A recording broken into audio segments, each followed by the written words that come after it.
Hello friends.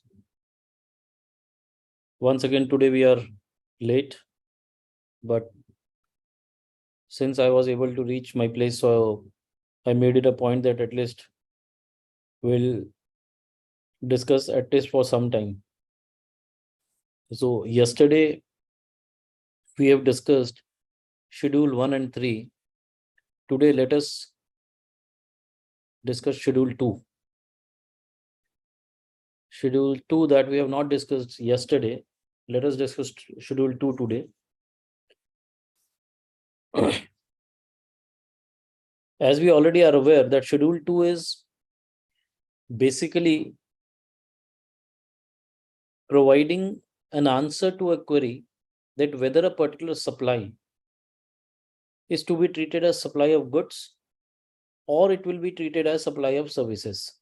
So therefore, this is the answer which, or rather, this is the major issue because of which GST was introduced. Because, for example, there were certain commodities on which the VAT was also applicable as well as the service tax was applicable. So therefore, there was always an issue that whether it should fall within the purview of services or within the purview of goods. To certain extent, the answer has been given by Schedule 2. And therefore, the heading, if we read, it is activities or transactions to be treated as supply of goods or supply of services. So the activities or the transactions which has been undertaken by the person, whether it should be falling within the purview of the supply of goods or it should fall within the purview of supply of service, that needs to be identified by us so as to apply the HSN or the SSE and the rate which is applicable to them. And this classification or this determination to some extent is being given by the schedule 2, or rather I would say that schedule 2 helps us to identify whether this particular supply will be categorized as a supply of services or supply of goods.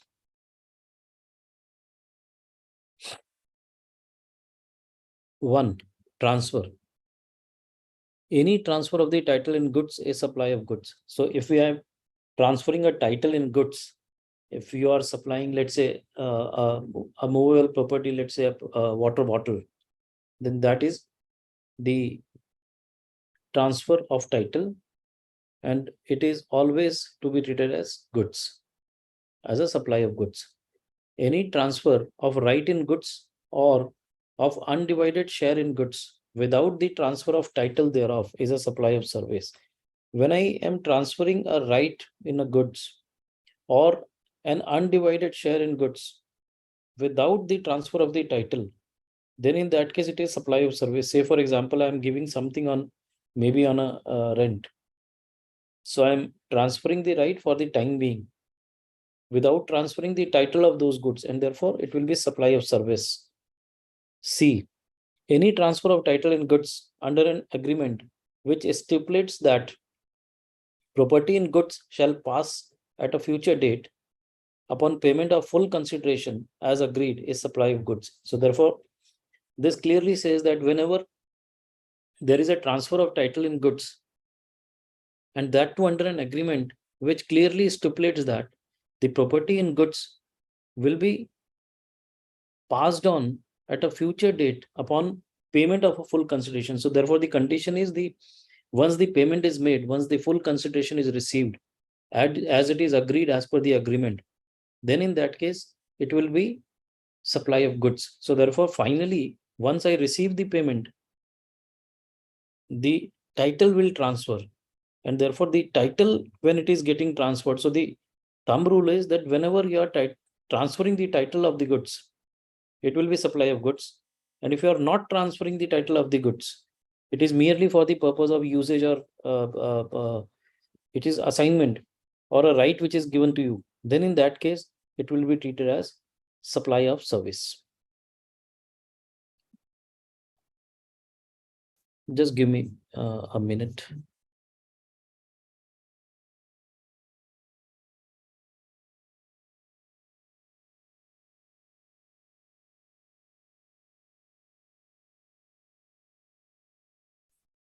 Next is land and building. A, any lease, tenancy, easement, license to occupy land is a supply of service. As again, I would say, as we have read in clause 1, transfer, that whenever a title is being transferred, so in this also, in land and building, the transfer is not being of title. It is merely lease or a tenancy or an easement or license to occupy a land. Therefore, on a temporary basis, you are giving the possession, you are giving the title, but you are not transferring the title, and therefore it is supply of service. Second, any lease or letting out of a building, including a commercial, industrial, or residential complex for business or commerce, either wholly or partially, is a supply of service. So whenever you are transferring for the commercial purpose or industrial purpose or residential purpose, a commerce under a business or a commerce, so therefore that is again a letting out, transferring on a temporary basis under an agreement. So therefore it is a supply of service. So any land and building which is given on lease or which is let out, either for the commercial, industrial, or residential purpose, or a residential complex, for the purpose of business or commerce, whether it is wholly or partially, because we'll read the exemption notification 12/2017. In that notification, if I'm giving on rent a residential dwelling, then in that case the GST is not applicable, it is exempt. So therefore it is specifically mentioned for business or commerce, either whether wholly or partly, it is a supply of service. So again, I would say, whenever you are transferring the ownership, whenever you are transferring the title, then only it will be treated as supply of goods. And in case of land and building, it will, if you are transferring the ownership, then we'll have to see whether it is falling into clause 5, which will be reading further. And if not falling into clause 5, then it will go and fall into schedule 3 clause 5, which says that it will neither be treated as supply of goods nor supply of services. 3, treatment or process. Any treatment or process which is applied to another person's goods is a supply of service. As we say, job work, repair and maintenance. So that is a treatment or a process which is being undertaken by a third person on a property, on a goods belonging to me. So if a person provides those treatment services or those processes services, it is to be treated as supply of service. So any treatment done or a process done on another person's goods is a supply of service. 4, transfer of business assets. A, where goods forming part of the assets of a business are transferred or disposed of by or under the directions of the person carrying on the business so as no longer to form part of those assets. Such transfer or disposal is a supply of goods by the person. If I have to read this again, it says where goods forming part of assets of a business.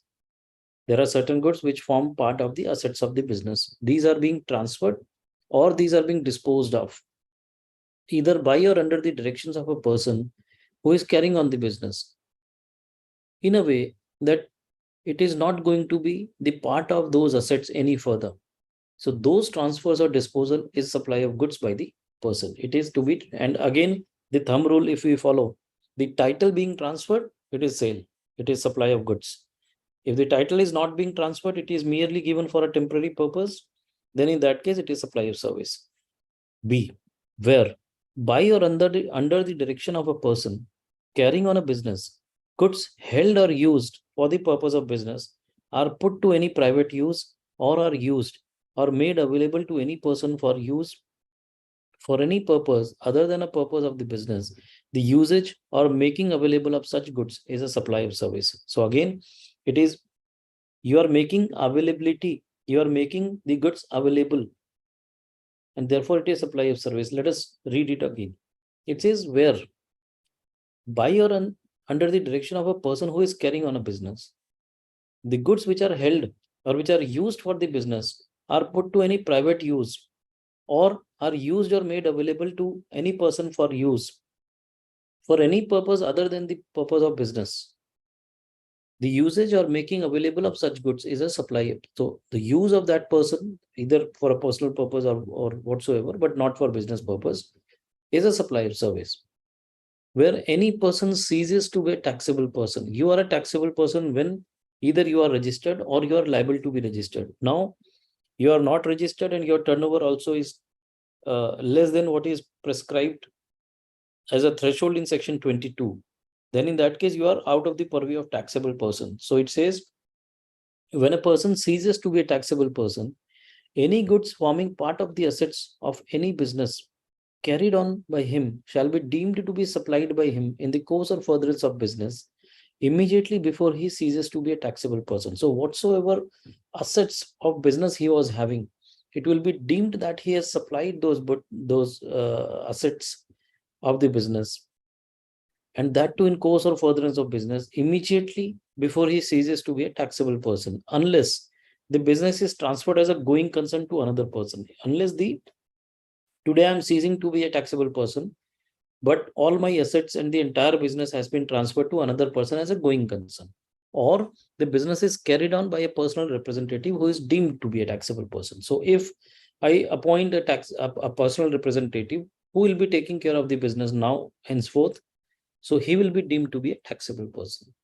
or he is a person who is taking care as a personal representative should be deemed to be a taxable person. Then in that case, the taxability, or it will not be treated as supply.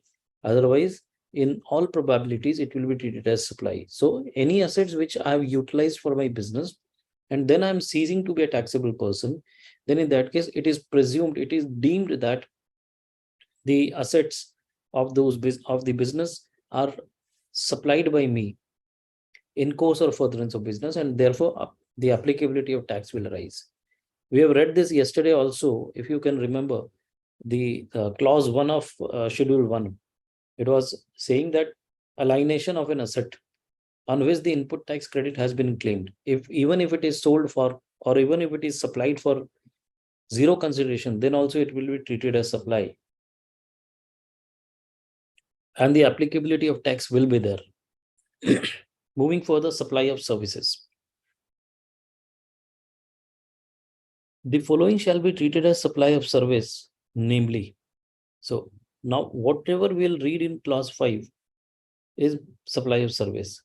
A, renting of immovable property. There was a big dispute in service tax. It is still pending before the Honorable Supreme Court. Now they have clarified that this is nothing but supply of service, and therefore the applicability of tax will arise. Clause B, construction of a complex building, civil structure, or a part thereof, including a complex or building intended for sale to a buyer. Now, this is important. Construction of any such complex or a part of such complex intended for sale to a buyer, whether wholly or partly, except where the entire consideration has been received after issuance of completion certificate, where required by the competent authority, or after its first occupation, whichever is earlier. So therefore, the only aspect to be taken care of is that first and foremost, the construction has to be with the intention of supplying it to a buyer.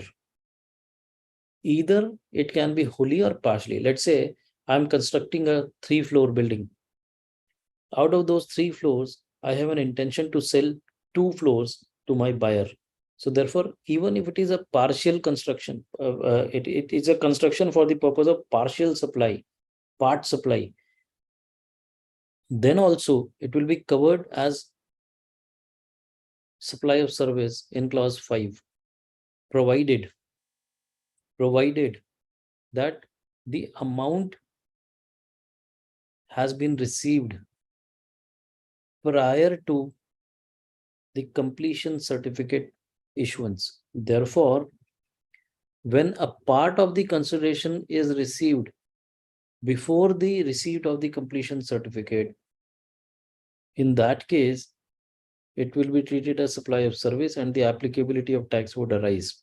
But if the entire consideration, irrespective of the fact that I have constructed with the intention to sell it to the buyer or supply it to the buyer, but if the entire consideration is received by me after receipt of the completion certificate, in that case, it is very clear that the applicability of tax will not arise. So therefore, we need to keep in mind whether the completion certificate has been received or not.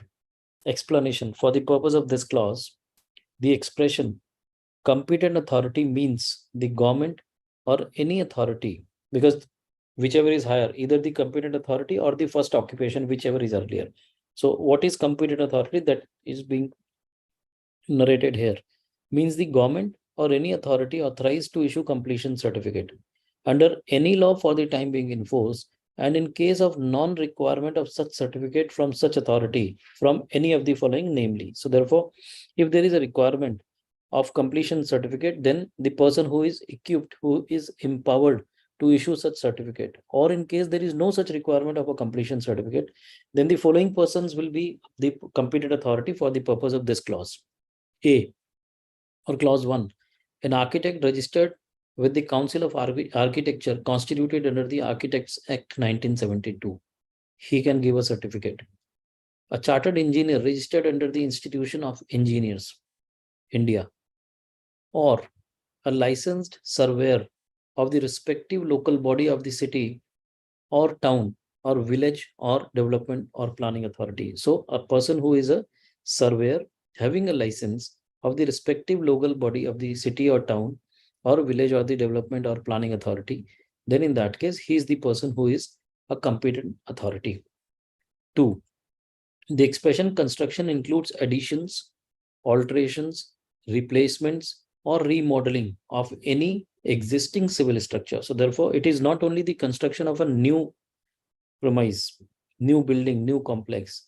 It also includes the addition to the existing, the alterations, the replacements, or the remodeling of any existing civil structure, like rehabilitation projects, that will certainly be covered under this clause. C. Temporary transfer or permitting the use or enjoyment of any intellectual property right. If I'm temporarily transferring or I'm permitting the use or enjoyment of any intellectual property right, meaning thereby, let's say I have a trade brand and I'm renting that trade brand, or I'm allowing the trade mark to be used to any other person, then that will be supply of service and the applicability of service tax will or GST will arise. Development, design, programming, customization, adaptation, upgradation, enhancement, implementation of information technology software.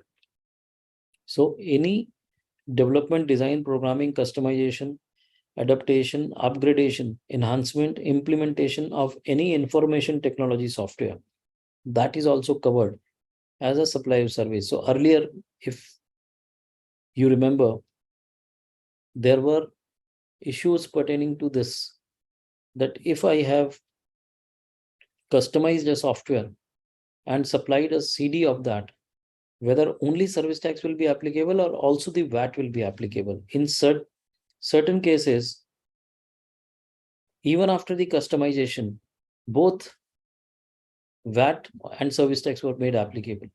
So now it has been made clear that any such instance of information technology software, whether it is development of that, designing, programming, customization, upgradation, implementation, whatsoever is there pertaining to a software, information technology software, it is very clear that it is supply of service. Agreeing to the obligation to refrain from an act, or to tolerate an act or a situation, or to do an act.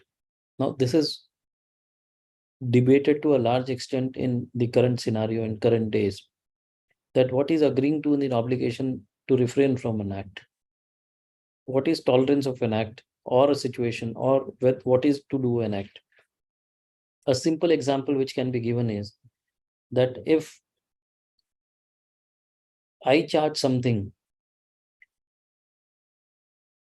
and permit my competitor to come and open his office next to my office, at the next door, then in that case, I would say that I'm tolerating an act.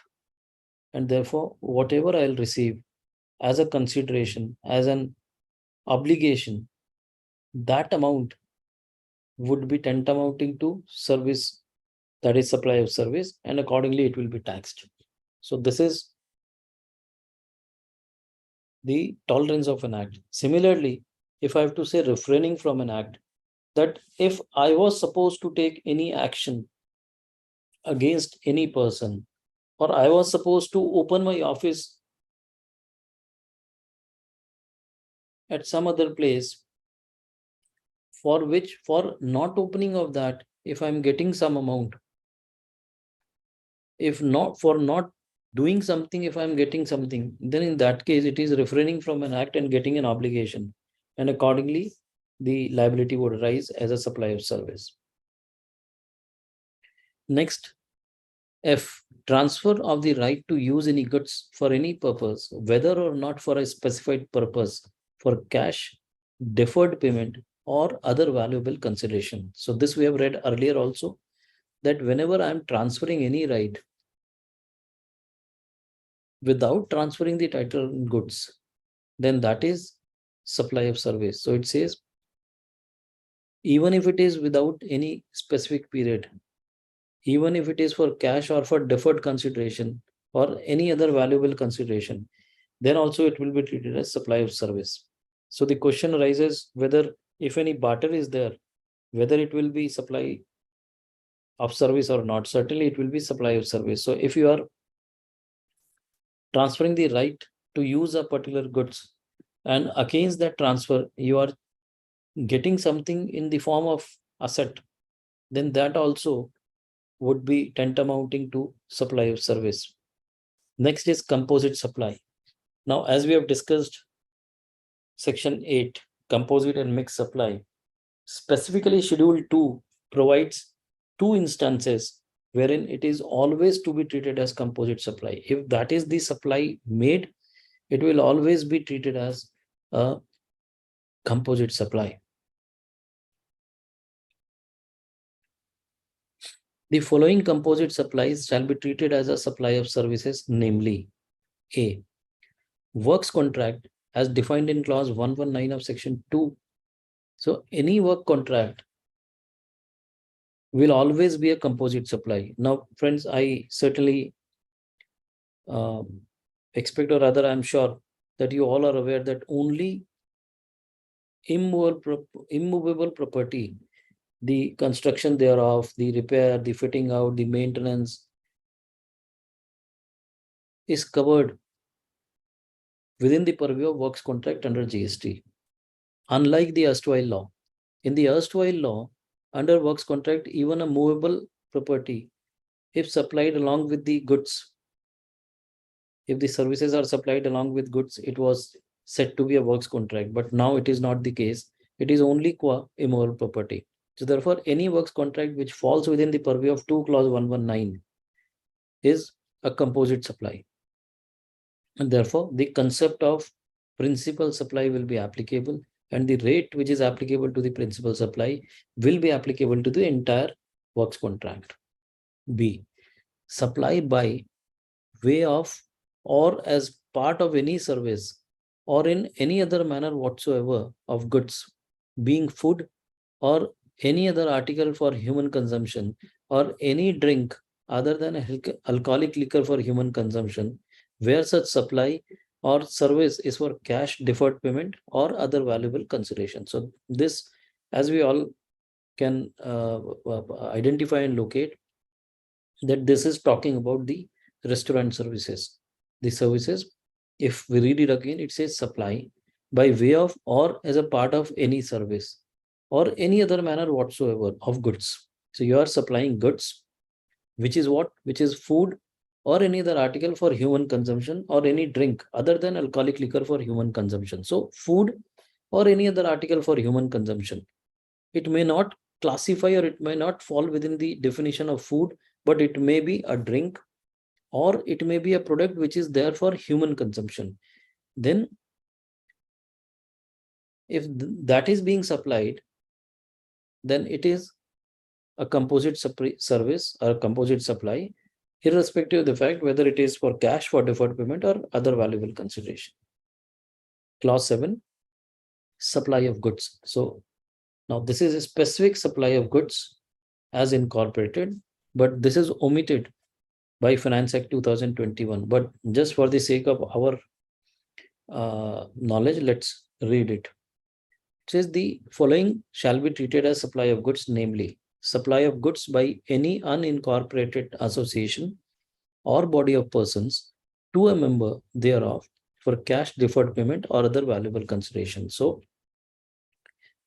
when there is a supply of goods by any unincorporated association or body of persons to a member for cash deferred payment or other valuable consideration, that was treated as supply of goods.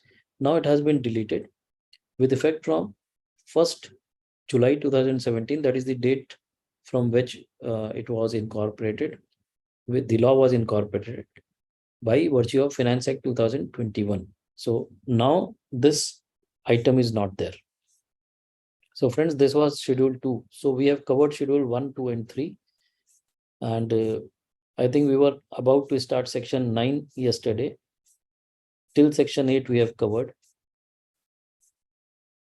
But as we all are aware that today we have started late because I'm traveling. But I made it a point that irrespective whether we cover it for 15 minutes, 20 minutes or whatsoever time, but we'll certainly be in touch and we'll try to comply with the session.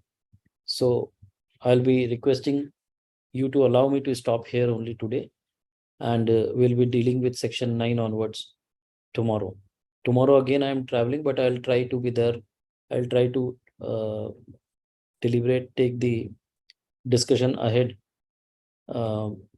Maybe I cannot comment, but yes, maybe there will be some delay, but certainly we'll try to cover section 9 tomorrow. So once again, I'm extremely sorry for the inconvenience, but we are trying to figure out slowly and gradually, because this series, maybe this discussions will take quite a long time. Maybe I cannot comment, but couple of months. So therefore, please bear with me for the initial few days, because we are trying to figure it out how to make it regular. Maybe some changes in timings, maybe some other things we'll try to do. So once again, thank you everyone for being with me and allowing me to read this GST